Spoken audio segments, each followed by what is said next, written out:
भुलूही नाही असं त्यांनी म्हटलं आणि त्यांच्या कल्पनेतूनच हा महोत्सव साकारला. पहिल्या वर्षी नागपुरातील जितकेही ज्येष्ठ रंगकर्मी होते, मग ते अरविंद पाठाक असो,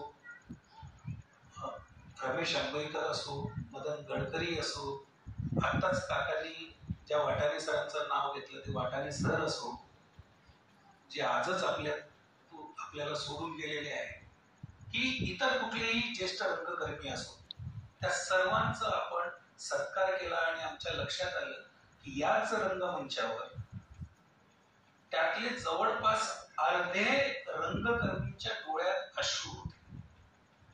अर्धे.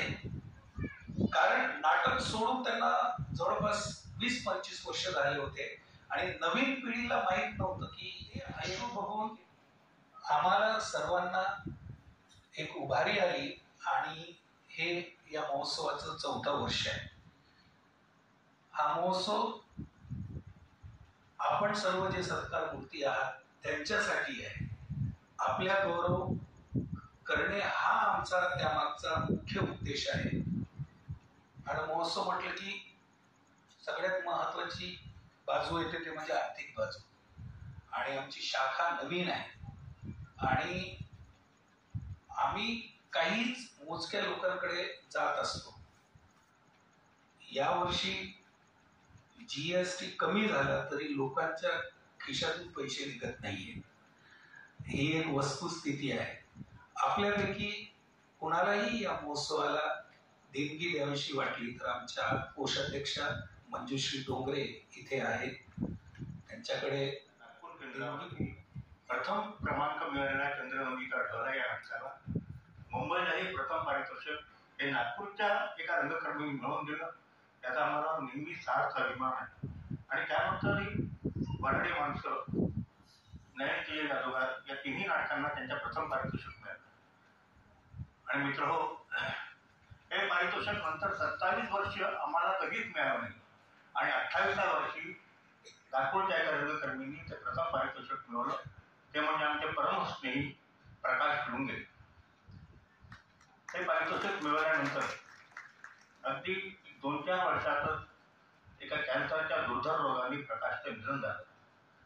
आणि एका हॉलमध्ये आपण त्यांना श्रद्धांजली व्हायची हे आमच्या मनाला काही पटत नव्हतं. सतत 24 तास थिएटर करणारा माणूस, तर त्याच्या अनुलक्षून त्याला एक मानवंदना द्यावी म्हणून आम्ही हा उपक्रम पात्रेचा. पण थोडंसं बोलावंसं वाटतं. याचं कारण असं की पहिल्या वर्षीपासून या महोत्सवाकडे मी अतिशय डोळसपणे बघतो आहे. आणि आता सलीम म्हणाला त्याप्रमाणे खरोखर पहिल्या वर्षीचा जो महोत्सव झाला होता आणि ज्या लोकांचा सत्कार झाला त्यांच्या डोळ्यात अश्रू होते. पुष्कळांना तर स्टेजवर आणण्यासाठी पण परिश्रम करावे लागले. असं त्यांचं वय झालं होतं. प्रकृती त्यांची थकली होती. पण त्यांच्या मनात त्यांनी केलेल्या नाटकांचे प्रयोग मात्र जिवंत होते. अशा लोकांना हुडकून काढून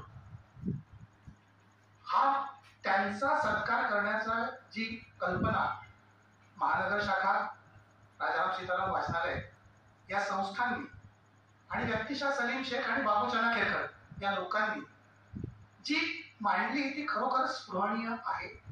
आणि मी त्यांनी हा आणि अतिशय मेमोरेबल कार्यक्रम तू नागपुरात आयोजित केला आहेस त्याबद्दल तुझं अभिनंदन केलंच पाहिजे.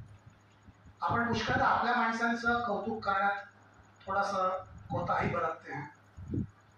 तसं करायला नको. खरं तर म्हणजे आपल्या गावातला एखादा माणूस किंवा एखादी संस्था जेव्हा असं अत्यंत महत्त्वाचं काम करतं त्यावेळेला त्या संस्थेच्या पाठीमागे आपण उभं राहिलं पाहिजे.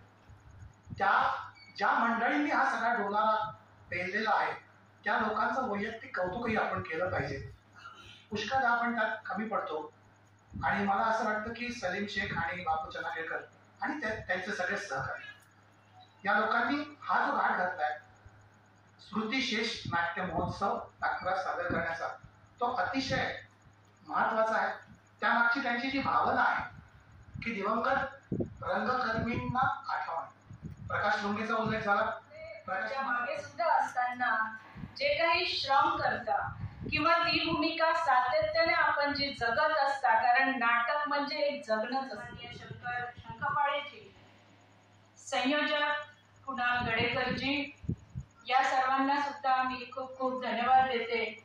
आणि उपस्थित नाट्य क्षेत्रामध्ये सातत्याने अनेक वर्षांपासून आपण रंगमंचामधल्या नाटकाला